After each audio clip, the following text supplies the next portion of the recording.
Now that in the previous classes we've gone through and completed the section on Ben Noach in the Talmudic Encyclopedia, Volume 3, Encyclopedia Talmudit, Gimel,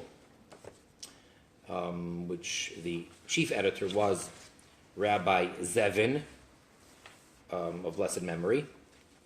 And there are yet the other sections, such as Goy and Ger Toishav. And what we went through was Ben Noach. I gave that away, you're right. Actually, I gave it to Simcha. He still got it. Now, in the section that we did for Ben Noach, there was a reference made to the fact that normally we speak of 7. There are 7 mitzvahs b'nei Noach, the 7 Noachide commandments. Then there was a reference made that actually these 7 are sort of like general ones, and there are a whole bunch of detailed ones. And some say, this goes back to page Shin Nun 350 on the right-hand column, and it says over there that some say that there are actually, the number is 30. And that references what the Gemara, the Talmud says in Chulin, tractate Chulin, Tzadik Beis, 92a. It's actually the last line on that page, and then it goes on to the next side, 92b. And I'll just read for you that line. This is again the last line, or starting with the last word on the second to last line, to be precise, of Chulin, Tzadik Beis, Amud Aleph, 92a. Ula Omar, Ula said, referring to a verse from Zechariah that they're discussing different alternative interpretations as what is referred to over there when it says that about 30 chunks or 30 bars of silver. So Ula's interpretation is, what's this 30? Eilu shloishim mitzvos. These are the 30 commandments. Shekiblu aleim b'nei Noach, that the Noachites, the sons of Noah, accepted upon themselves. So there's 30. Then he goes on to say, Vein mekaymin ela shloisha, and they only keep 3 of them. Originally they accepted 30, but they only keep 3, and it's pretty interesting to see what the 3 are, and for that, look it up. It's just a few lines on this page, and then goes on to the next side, as we mentioned. But in order not to get too sidetracked, at least for now, we're not going to go into what those 3 are. So this would be the source that there are, in fact, not 7, but actually 30. And it doesn't have to be a contradiction. The 7 are the general commandments, and the 30 are specifics or details. Now, wouldn't it be nice to have that list and know what are or what were those 30 that the Bnei Noach took upon themselves, and then they stopped keeping them except for 3. So that's what we're going to be discussing now. So this is in the appendix, this is in the additions to Volume 3, and this is based on the Ben Noach.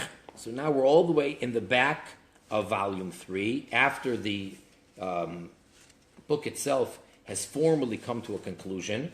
It actually ended on page Shin Pei Gimel, 383. And then after that, you have these editions. The first edition is all about the Beis HaMikdash, the Holy Temple in Jerusalem. And the second one is about Ben Noach. And that would be page Shin Tzadik Gimel, 393. That would be the page that we're on right now.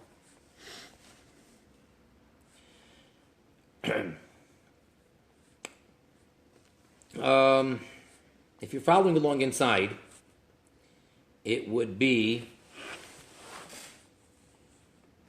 the bold letters, the large, the regular print.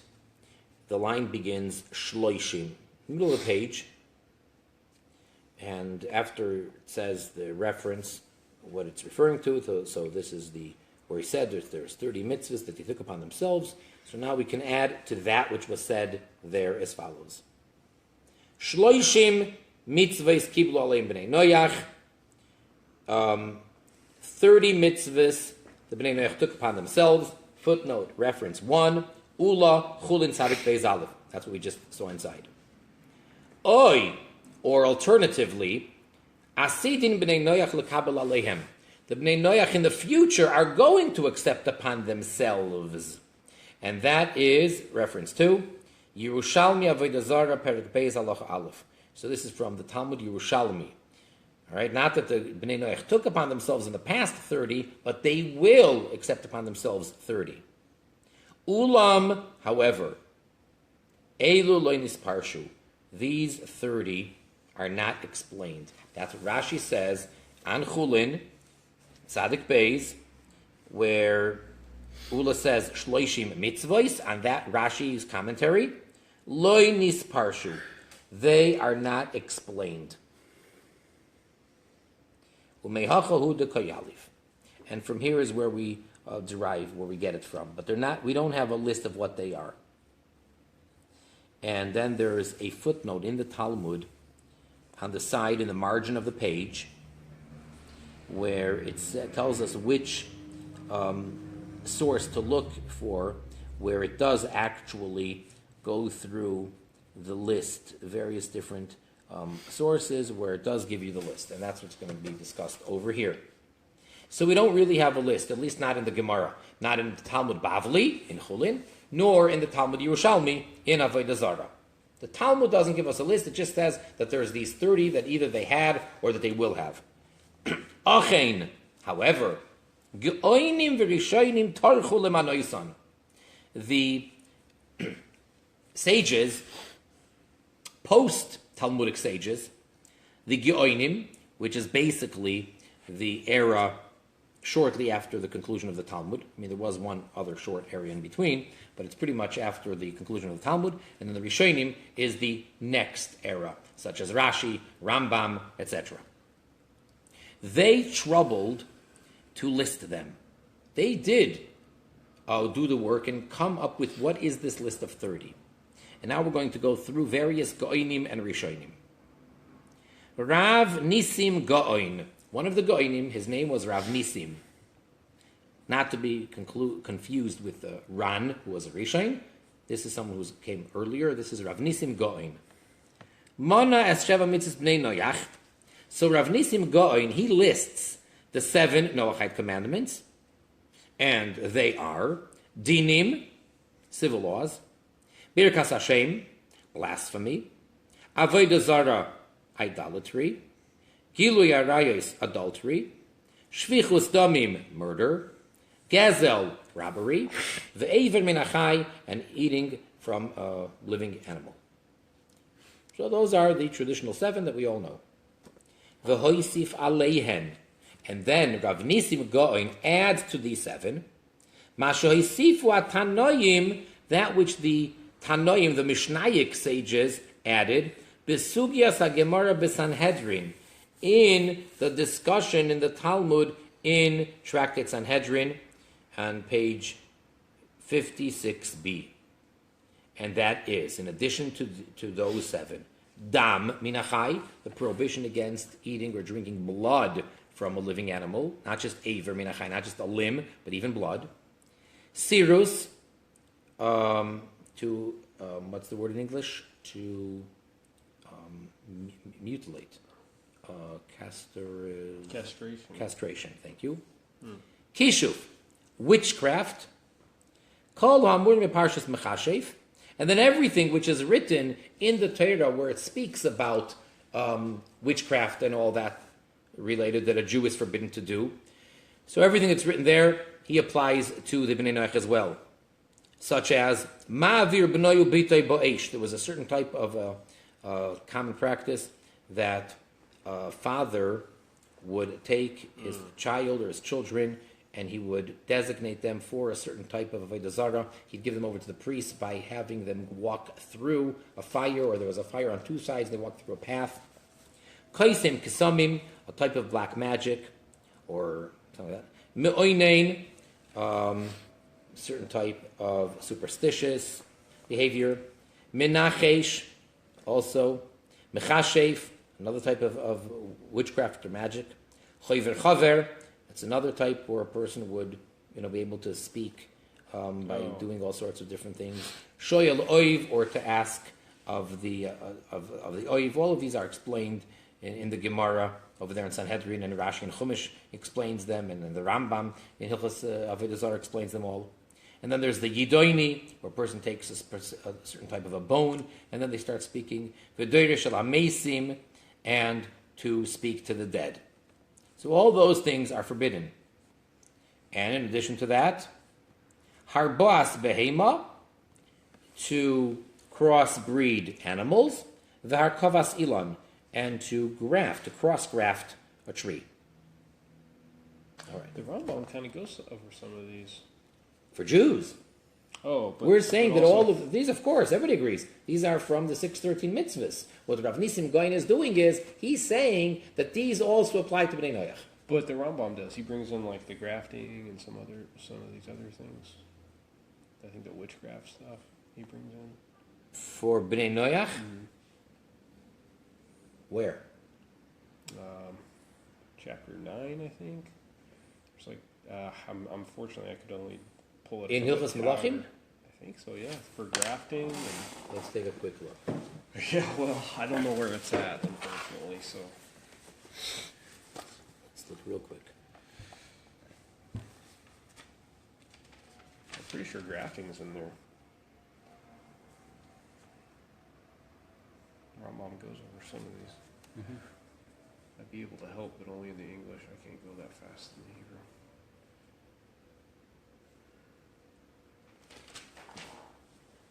The Ram, I don't think he mentions any of these here. I thought specifically he mentions the grafting. Not here. Did I tell you 9 and you're only looking at 9? Yeah. So it's either going to be 8. Well, 8, 9. Why would it be there? The first part is 10. No.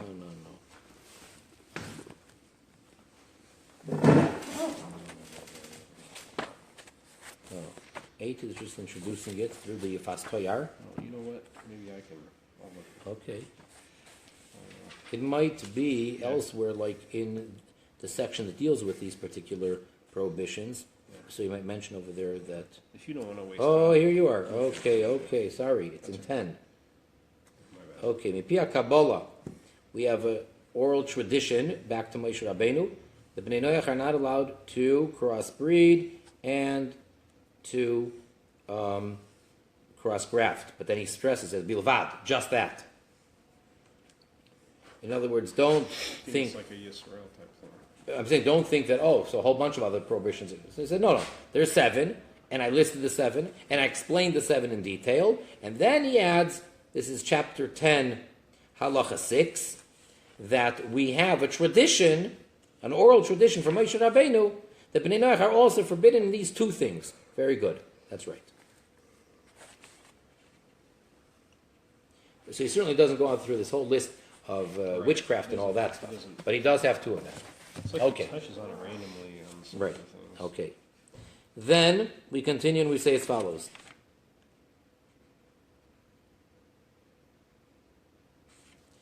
V'hayu mitoisfim v'hoilchim. And this list of prohibitions for Bnei Noach would gradually, continually become added. It became a longer list. Eis achar eis, time after time. Ad sha'ala cheshbon ha-mitzvahs, until the number, the calculation, the number of these commandments, shall shemua chaf ches, 28.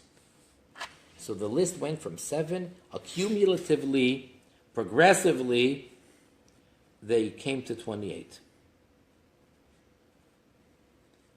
Now, even though, as they point out in footnote 5, if you're going to count Rav Nisim Goyen's list, you'll only come up with 20. Still a lot more than 7, but how does he say 28? So apparently he's not telling us all of them, but he's just saying that progressively they reached 28. The Yesh Sha'amru, and there are those that said, Ki lamid mitzvahs hein shnistavo ben koidem atan Torah, that in fact there actually were 30 mitzvahs that the Bnei Noach were commanded prior to the giving of the Torah. So one option, perhaps, is that originally the Bnei Noach were not commanded 7, were actually commanded 30.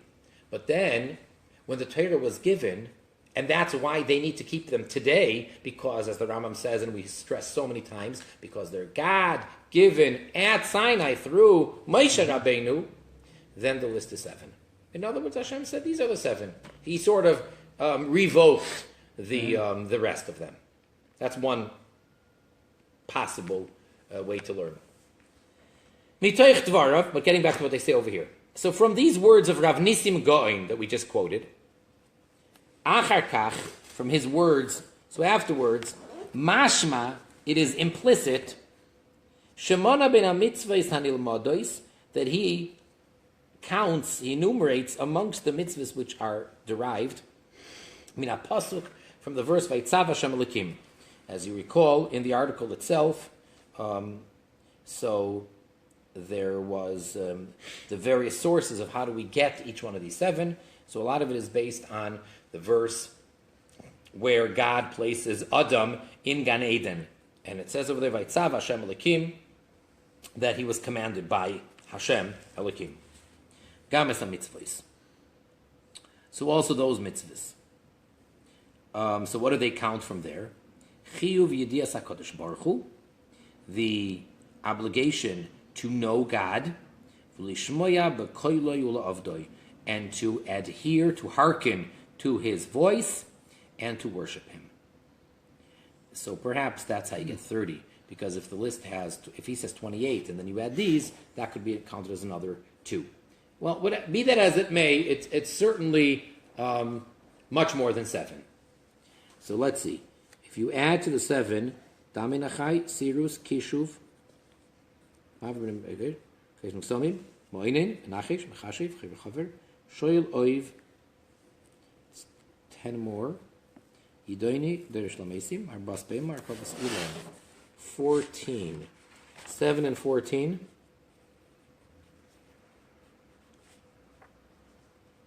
What's 7 and 14? Isn't that 21? Yeah. So why do we say 20? One second. Why they answering?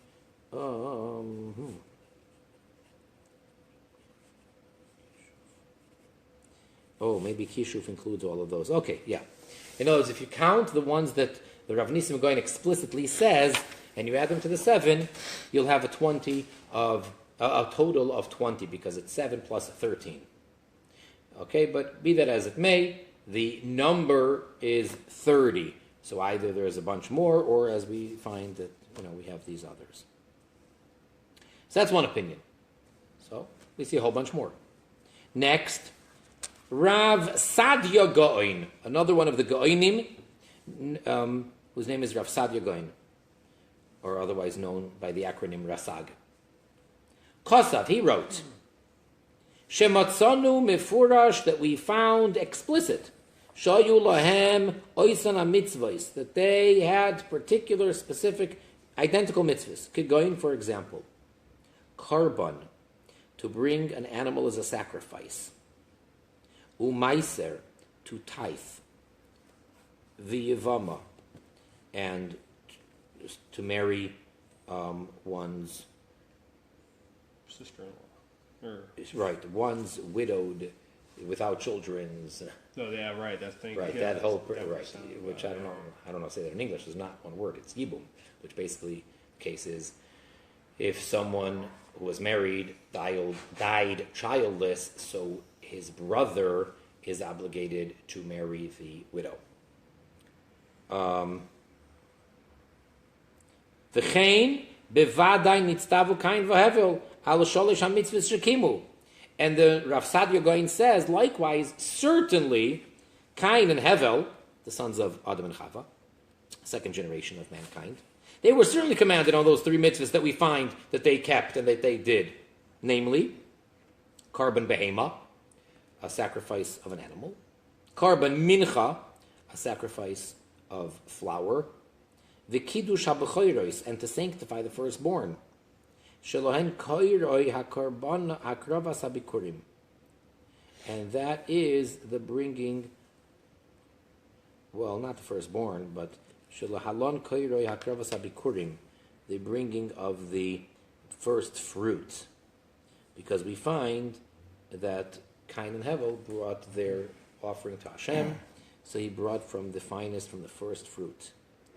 Okay, then, interestingly, in footnote 12, they bring down that Rabbi Kapach was one of the biggest experts ever in Rambam, and in manuscripts, and in the accurate versions, and he did tremendous research, and he got hold of these manuscripts, and he put out many volumes of the Rambam, of his Mishnah Torah, and of his commentary to the Mishnah, and Rabbi Kapach retranslated from the original Arabic, and so this Rabbi Kapach, he, in his edition, writes that the three mitzvahs are Karban Behema, and Mincha, and Tefillah, prayer. In other words, instead of the last one being Kiddush B'choros, rather it's prayer. Okay. Be that as it may, we now have additional mitzvahs to the 7. Last line on the page. Rav Shmuel ben Chofni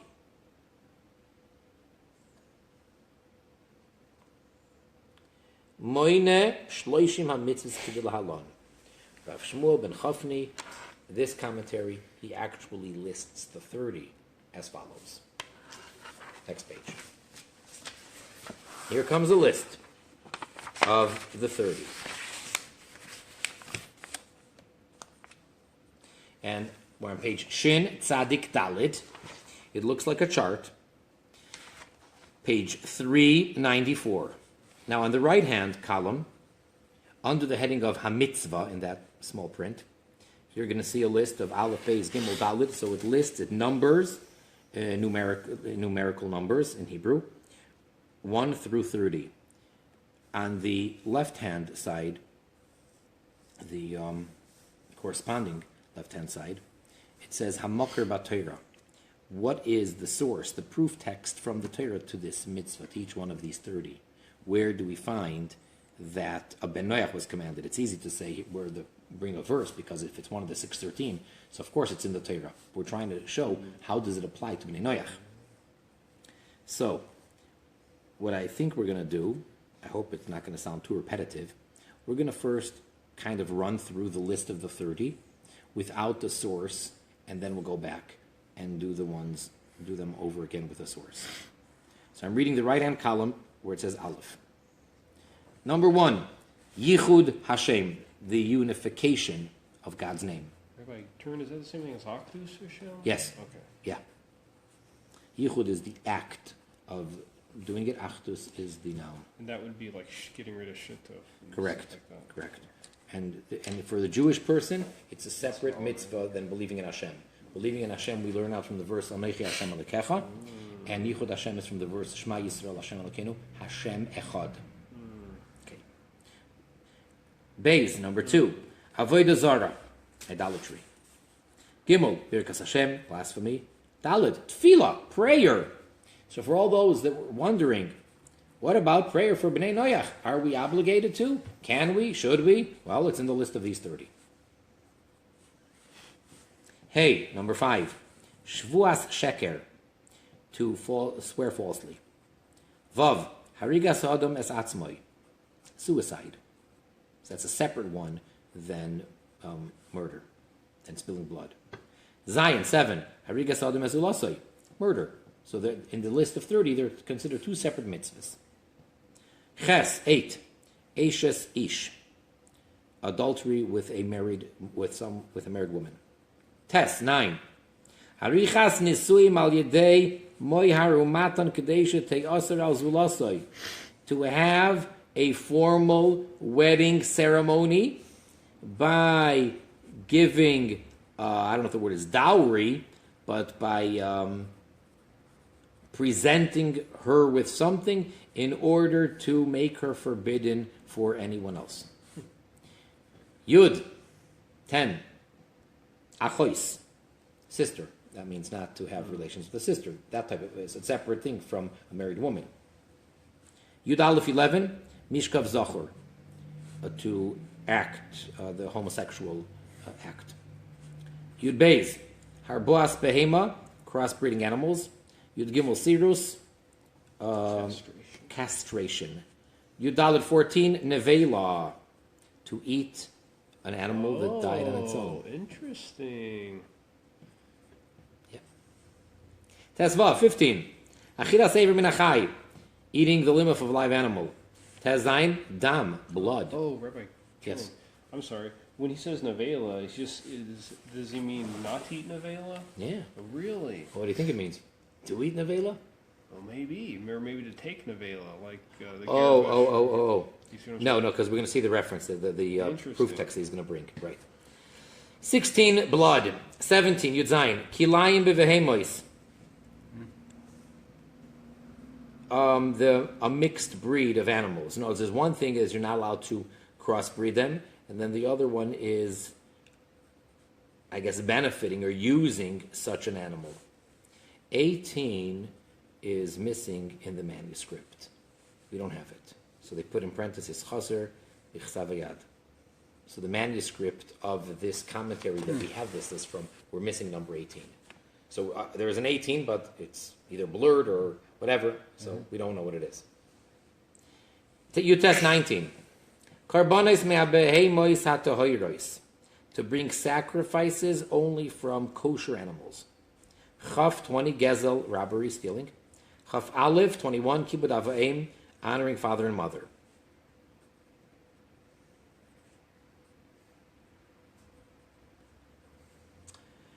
Chaf Beis 22. Mavir b'noy ubitoi bo'esh. See, these are all the ones that we said that are witchcraft related. So this is the one of taking one's son and daughter through the fire. Chav Gimel 23, Kaistim Ksamim, to do magic. Chav Talud Mo'oinein, superstition of time. Chav Hei Menachesh, also a type of superstition. Chavav Mechasheif, magic. Chav Zayin Chayver Chaver, to also gather together. It's this type of magic. Chav Ches Shoyel Oiv, to ask of the Oiv. Chavtes Yidoini, another type, and Lamedei Shalamesim, to speak to the dead. Those are the 30.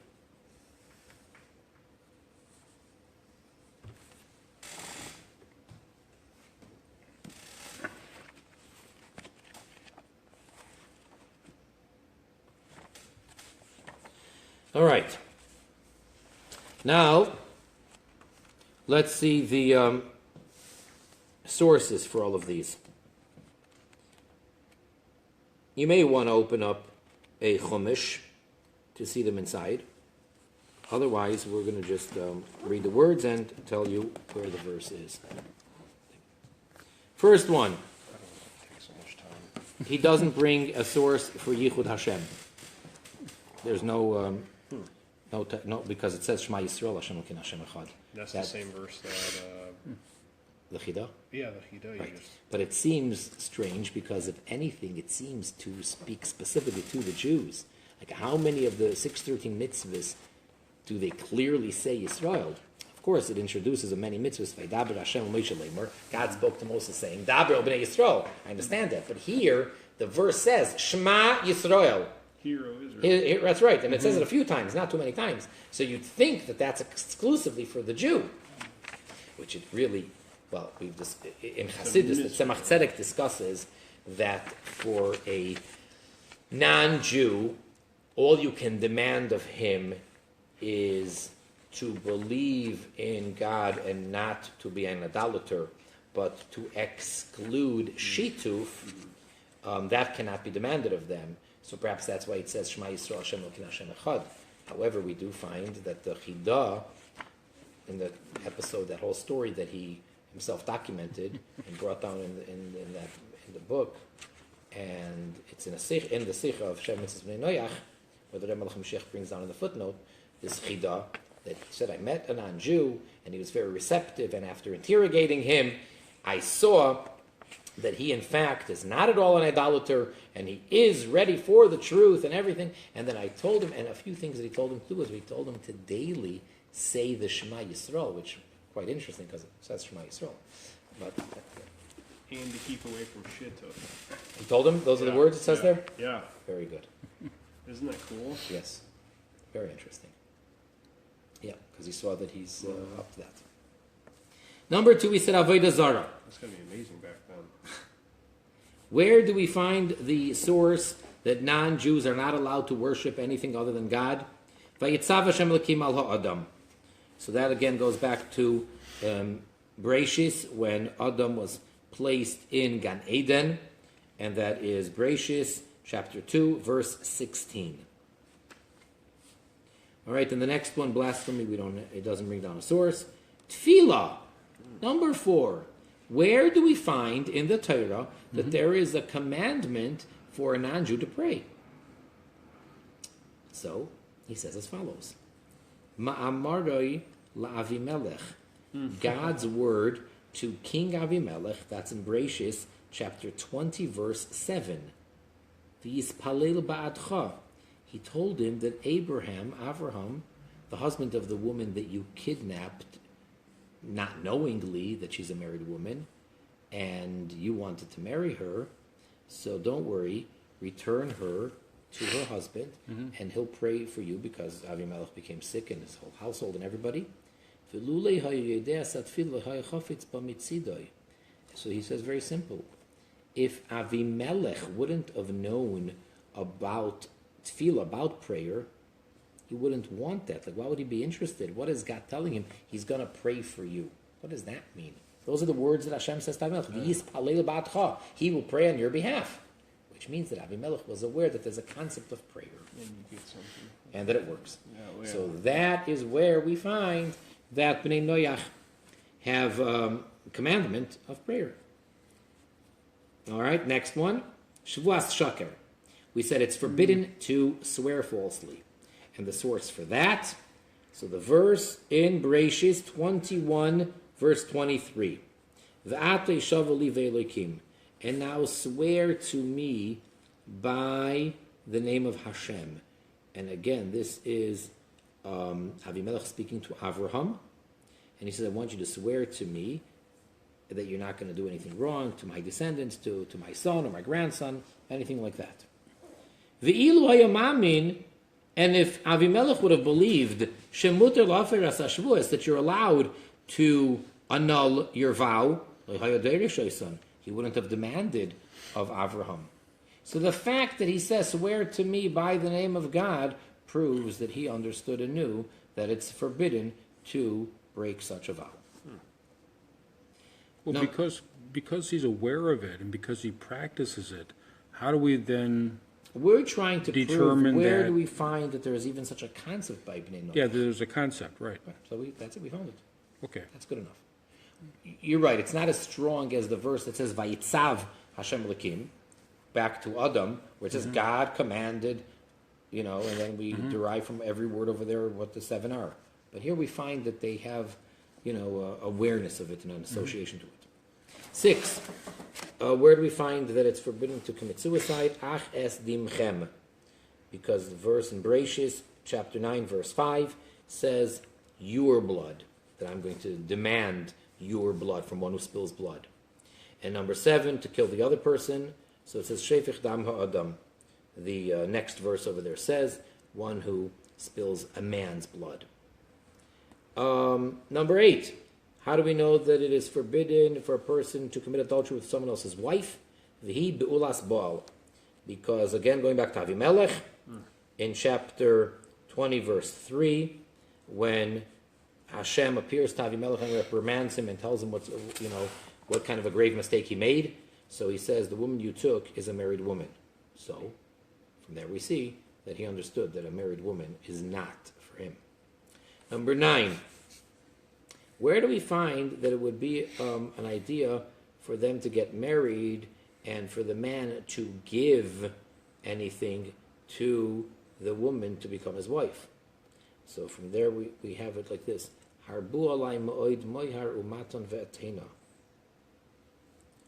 That in chapter 34, verse 12,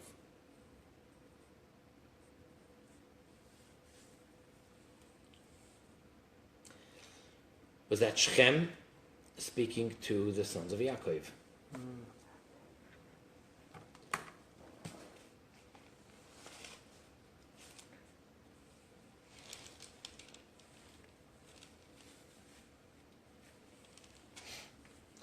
Yes, indeed.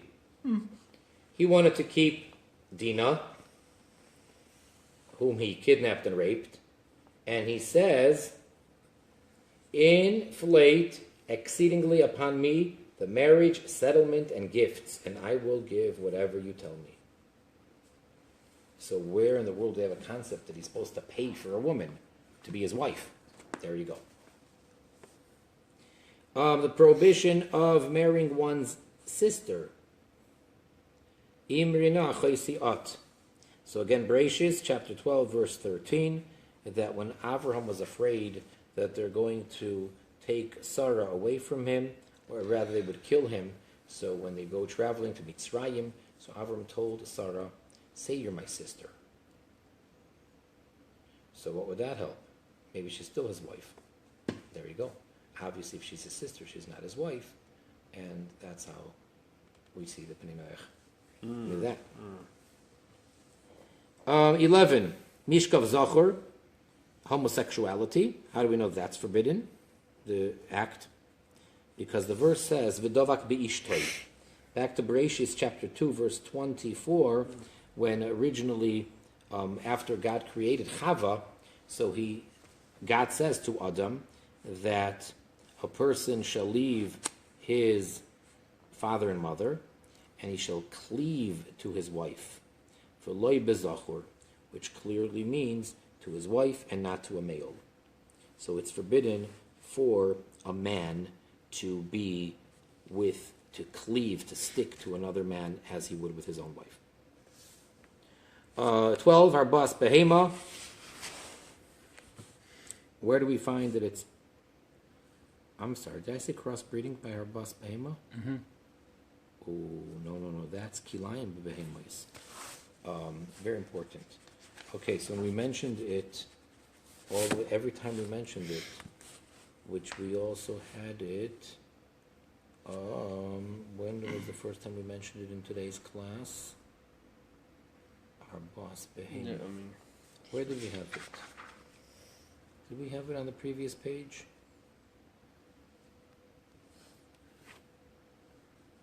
we talked about it when we looked it up in Rambam, but I don't know if that's... Oh, yeah.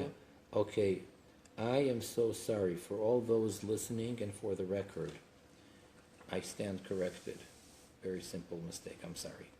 Harbas behema means beast. What's the word? Beastonomy? Oh, bestiality. Bestiality. For a man to have relations with an animal. That's called harbas behema. Not crossbreeding of animals. That's a different one. So again, harbas behema is a separate prohibition according to this than regular arayas. See, in the list of 7, one of them is called arayas, which means any form of forbidden marital relations. So that would include man with man or man with animal. But in the list of the 30, they're separated. There's with a married woman, there's with one sister, there is with a male, and now there's harbas behema. That a person is not allowed to have marital relations with an animal. Because the verse that we just quoted says, V'davak bi'ishtoi, that he is to cleave to his wife. Bi'isha, so it's got to be a woman. V'loi bivema v'chaya, and not an animal or a beast. Yeah, he uses the same words in that listing on the previous page. What was that? He uses the same words. Harbais, behema. Where? Oh, We did have it? yeah, so in that paragraph, right in the middle of it, on the very far right side. I see. That's right. And that's where we looked up the Rambam. Yeah. Okay, I'm sorry. So I made a mistake there as well. Same thing. Okay. 13 was Sirus. that you're not allowed to castrate any animal. How do we know that? Because the verse says, "V'shir tzavartz ufru revu al haaretz." In Bereshis, chapter 5, verse 17, it says, "And they shall swarm on the land; they shall be fruitful and multiply." In other words, we're not allowed to meddle with any type of reproductive ability of the male, at least, whether it's an animal, whether it's a bird, whether it's a fish, anything cannot be made to not be able to reproduce. Nevela, kol remes asher hu chai, because the verse states when it introduces to Adam that he's allowed to eat animals so long as it's not a limb off of a live animal. So it says in chapter 9, verse 3, kol remes asher hu chai, anything which is living.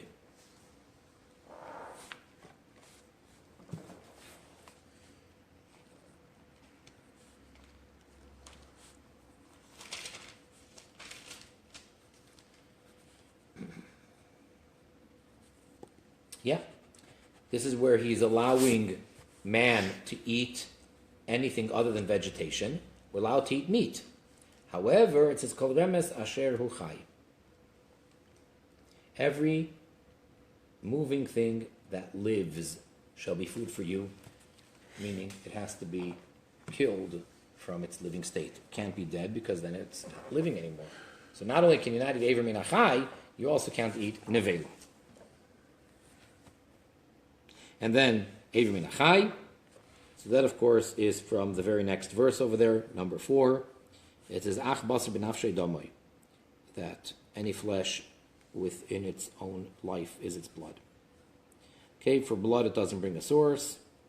For cross-breeding animals, it says, V'ikach mikol ha'behema tahira, that Noach, when he brought the sacrifices after the flood, in chapter 8, verse 20, it says, and he took from all of the pure behemoths.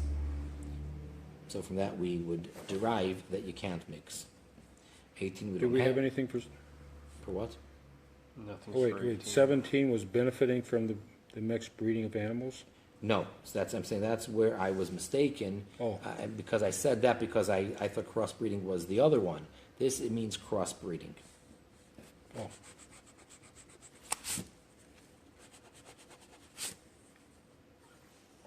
And the kalayim, is it the same thing, a word for vessels, or is that a... That's kalim, totally different word. Yeah. Kilayim, it means a forbidden mixture. Shatnez is also called kilayim. Oh. Any forbidden mixture, for example, for two different animals to work together, like to plow Like a an field ox or to and a pull a donkey cart, or whatever. right? All that is kilayim. Interesting. Wait, so 17 is crossbreeding or 17 is mixed? 17 is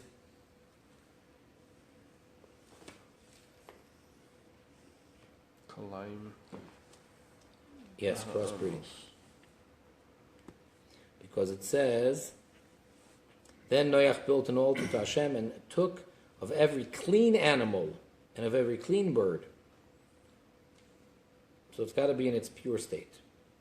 Can't mix them.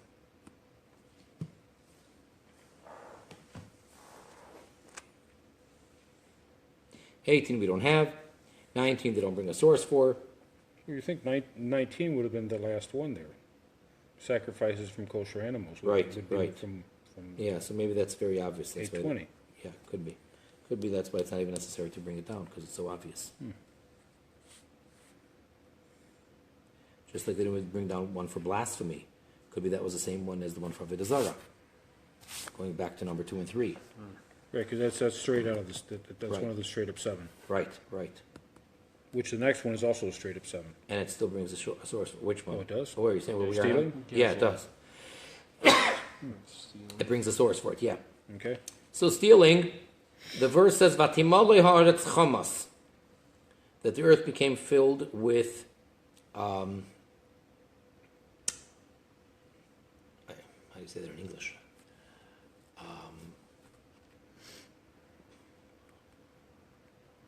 Where's this from? Right before the flood, the cause of the flood. Chapter 6, verse 11. Degeneracy? No, the world became filled with inappropriate behavior. Roib. Filled with robbery.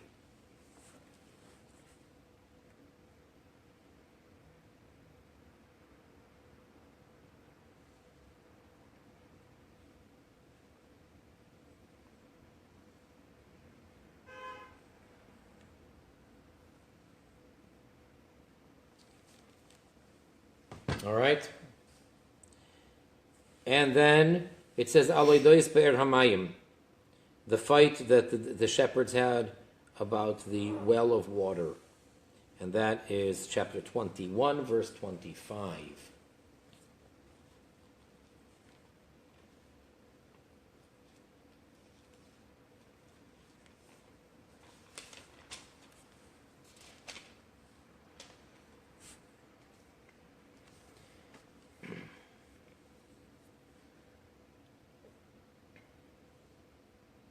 This is where the shepherds of Avimelech and of Avraham had a fight, and Avimelech's servants stole the well, and Avraham reprimanded him for that. So it says he reprimanded him for stealing the well. Well, that means stealing is not permitted. Kibud Avayim, where do we find honoring father and mother? Source for that, Vayarcham Avichanan. Right after the flood, after Noach came out, and he planted a vineyard, and then he got drunk. And it says that Cham, his son, Noach's son, saw his father inappropriate, and that is in chapter 9, verse 22. And then it says, Vayikach Shem v'Yefes es asimla, that the other two sons, Shem and Yefes, they took the garment, and they went to cover their father's nakedness, and they went, look backwards in order to cover him. So from the way that he was mistreated by Cham, and the way that he was properly respected by Shem and Yefes, we learn from their honoring parents. That's Bereshit chapter what? Chapter 9, verse 22 and 23.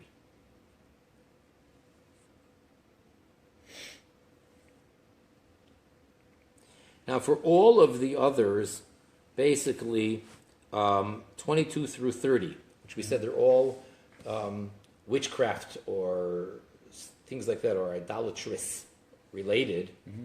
So the source for that is pretty clear. It brings down like this. In Dvarim, Deuteronomy 18, verses 10 through 12, where it lists all of these things the Jews may not do. It says, when you come into the land, don't do, and then it lists all the ones that we went through. And it says as follows in the verse. Because they are disgusting, they are abominable, whoever does all of this. And because of these abominations, Hashem, your God, has expelled the nations in the land from before you. In other words, it was cause for them to get punished and get kicked out of the land. Well, that means that they're expected not to do them. So the reason why the Canaanites, and all the rest were expelled is because they transgressed all of these things.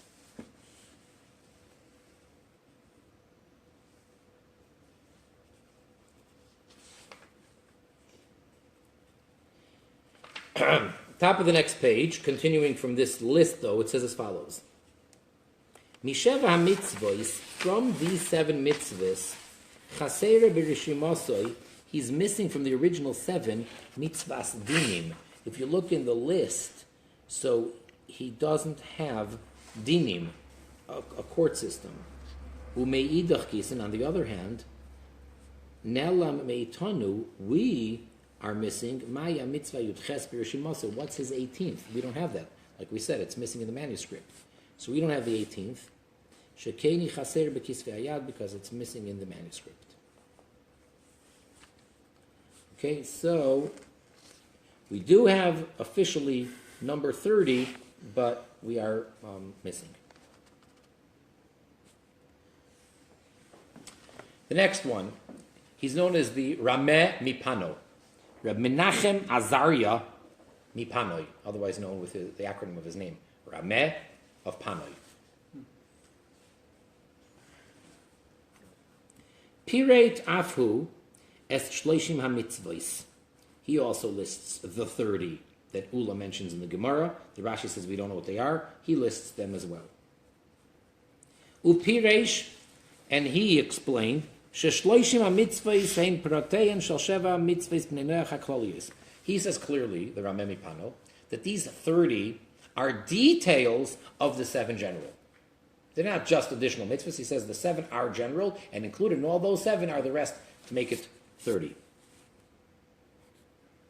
Mishum Shitasei Zu, now because of this approach of his, this Shita,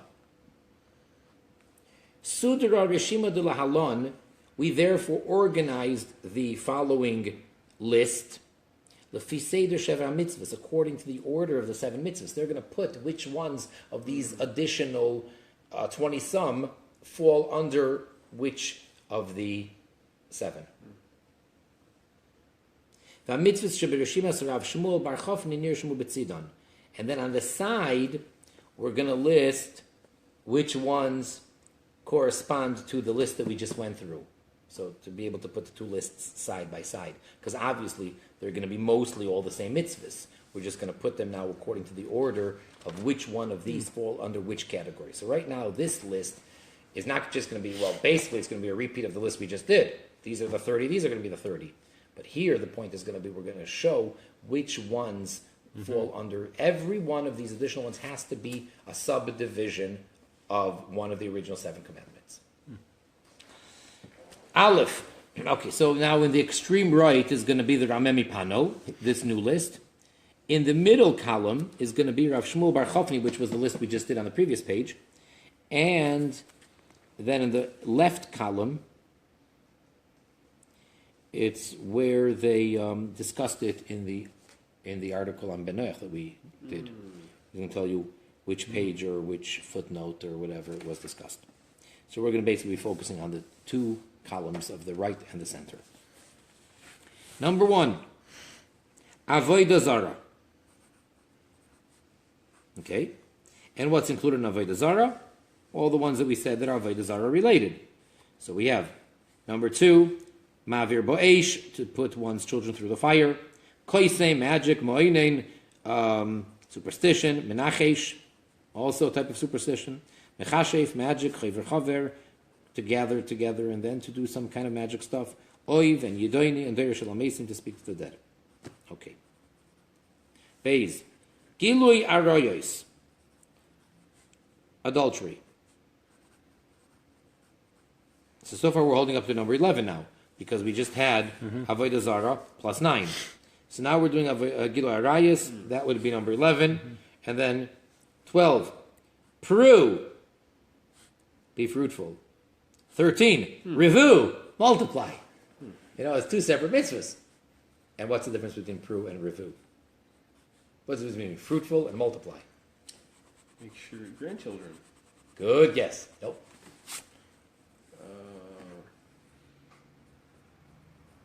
Maybe everything.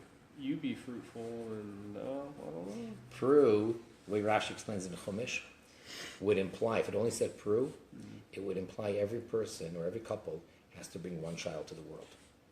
You fulfilled your mitzvah by having 1 child. Oh, yeah, good. Revu, That's it cool. means many, multiply. That's good, yeah, because if you only had 1 child, you're actually going to end up, the whole human race or whatever is going to die. Well, no, if you had 1 male and some other couple had a female, you can continue that way. But eventually it actually doesn't branch out. You'll does only end up with 1 child on the world. Is that true? Oh. Yep. Why? If some It'll couple... take 4 parents to make 2 children, those 2 children will just have 1 child. You won't be multiplying. You'll be having fruit, but you won't be multiplying. Okay. So if you have a fruit that doesn't give a tree, just gives 1 fruit. If every apple If had it takes 1 apple. 2 parents. Yeah. Okay. So there, I got it. So revu means be multiplied, to have multiple children, at If least the 2. parents stay together, we'll still know that. Okay. 14. The prohibition of zachor, of homosexuality. 15. Kile behema.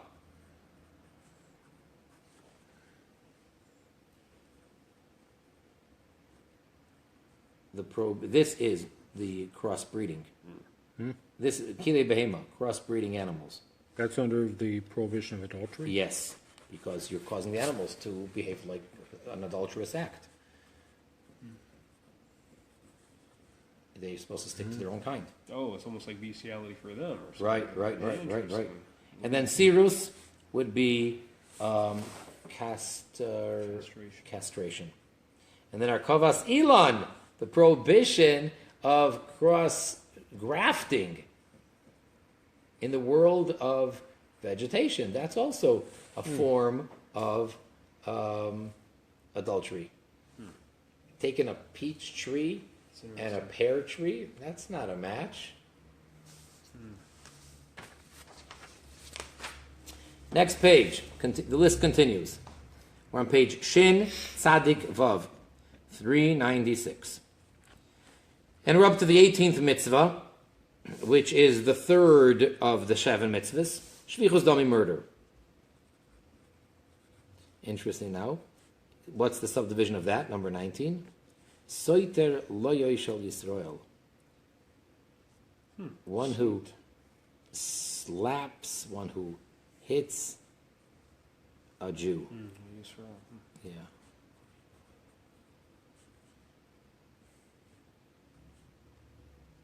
So for a non-Jew to strike a Jew. Next. So if you look on the side of Reb Shmuel ben Chafni, he mentioned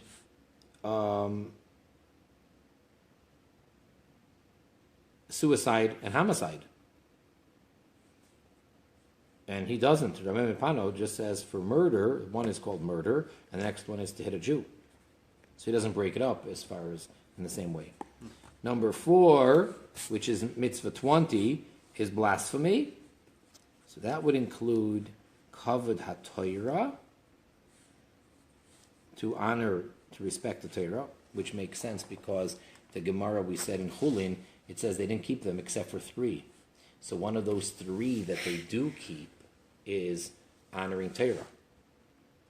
So that it falls into the category of blasphemy in the positive. Number 22, Lasoik b'Torah shnitin lahem, to be involved in Torah study which was given to them in the 7 mitzvahs.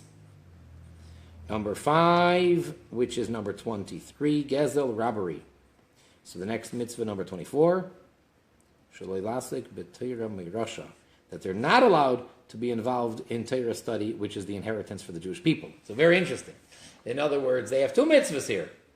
In the category of Birkas Hashem, of blasphemy, they're supposed to be involved in Torah study, which belongs to them. And in the category of stealing, they're not to be involved in Torah study, which is the inheritance for the Jewish people. And then we come to the mitzvah of dinim, which is 25, to make laws, to have courts, liyeshuvei shel olam, in order to make the world a civilized place. 26, v'lo yishboisu, that they're never allowed to rest. So he puts in that this idea of not being allowed to rest under dinim. That's probably Shabbos too, I would imagine. What do you mean? That they can't keep Shabbos? Right. Right, but I'm saying why? What's wrong with a non-Jew keeping either Shabbos or making a Shabbos or taking a day off? Because that goes against dinim, which is that the world has to be a productive, civilized place. And if everybody was always on holiday, we wouldn't get too far. Huh, that's an interesting way to look at it. That's why it's dinim. Now, if you ask someone, what category, which one of the 7 mitzvahs does not keeping Shabbos fall under? That would be the closest thing. So you'd come up with dinim? Maybe you'd come up with gezel, stealing. Hashem gave the gift of Shabbos to the Jewish people. I would guess gezel. If I had to pick one out of the 7, Oh, yeah. That's I a mean, good point. it's not murder. Gezel It's not. or adultery, I would have picked. Okay. I wouldn't have picked. So he's saying it's dinim. Number 7, which is 27, Eiver Minachai. So 28, that includes Dam Minachai, not to eat blood from a living. Number 29, Nevela.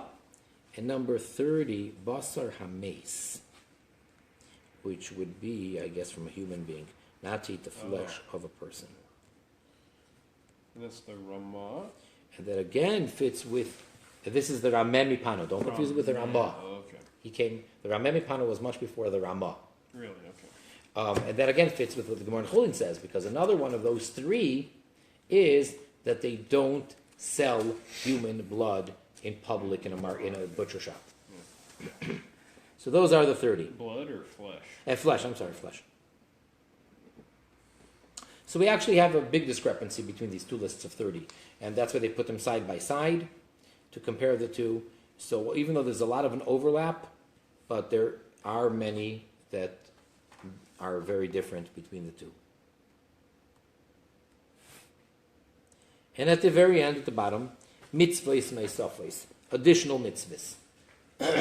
Additional. Mitzvahs, no, mitzvahs meisafos.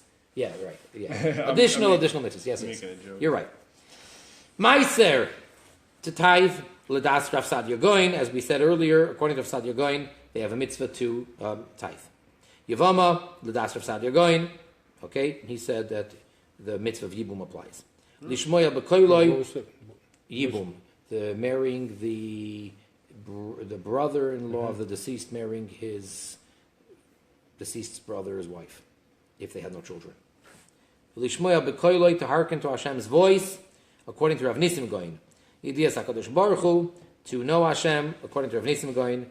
Ula Avdoi, and to serve Him, to worship Him. That would be Rav Nisim Goin. And then tzedakah, which wasn't even mentioned at all in any of these lists that we had so far, not on, and all the other ones we mentioned already. Every one that we just said now, we've gone through it in the list of Rav Sadia and Rav Nisim. Now, tzedakah, where does that come in? Lidas Ran Ramah. Again, not the Rameh Mipano, and not the Ramah, but the Ramah. Oh, wow. And that is a Rishon. According to these 2 Rishonim, the Ran and the Ramah, and this is their commentary on Sanhedrin 56b, they actually have a mitzvah of tzedakah.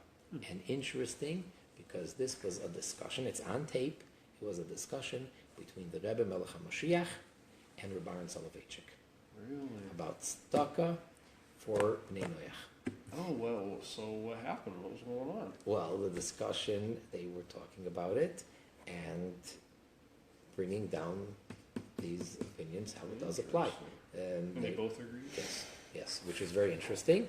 It was when Baron Soloveitchik came in 1988 to be Menachem Avol, to pay a condolence call when the Rebbe Melech HaMashiach was sitting Shiva for the loss of his wife, the Rebbetzin Chaim Mushka. So Baron Soloveitchik came, and they had a whole discussion about various different topics, and it's on tape. You can actually hear it. And amongst the things that they spoke, and one thing led to the next, amongst the things they spoke about was tzedakah by Bnei Noach. And how it came about was because Reb Aaron Soloveitchik asked for a bracha, for a blessing, for recovery of his grandson. Reb Moshe Soloveitchik had a child that was very ill at the time and was going to the hospital several times a week having chemotherapy.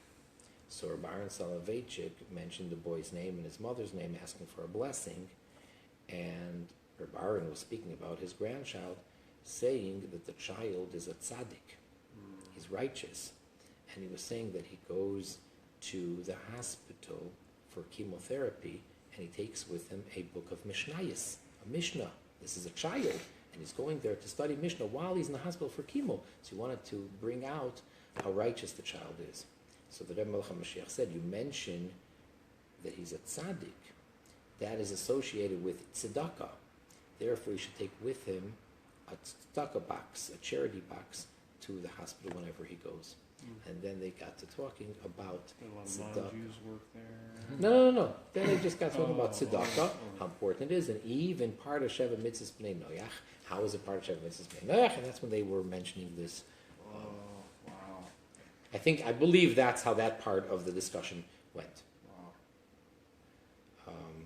And who was that child? Yeah, that's amazing. Who was that? Yosef, Yisrael Yisrael Yosef. Yosef. Yeah. So it all comes full It circle. seems to me like it was like an impetus for that book. I'm like, I feel that something's going on there. Very interesting. Yeah. The child passed away, if I'm not mistaken, almost a year to the day from that meeting. Really? Yeah. His yortzeit is the 17th, 18th of Shvat, and the Rebbetzin passed away on the 22nd of Shvat, so Rabbaran came during that week. So it was almost to the day, a year later, that the child passed away.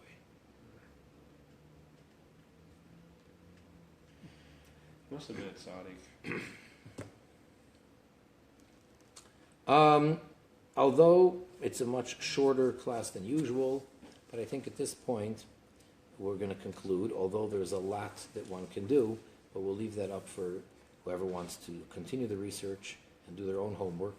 So again, this is the end of volume 3 in the back of the Encyclopedia Talmudit, where you have the lists of the 30 and comparing the two of the Rameh Mipano with Rav Shmuel ben Chafni of what the 30 are. So suffice it to say that the 7 mitzvahs b'nei Noach are general, and there are other mitzvahs which b'nei Noach are supposed to keep, or kept, or will keep, and definitely they have a connection to, and it's not just 7, especially when it comes to certain mitzvahs, such as honoring parents, tzedakah, and the like. So until next time, everyone, have a wonderful day, night, wherever you're holding, and we hope to be with you again next time.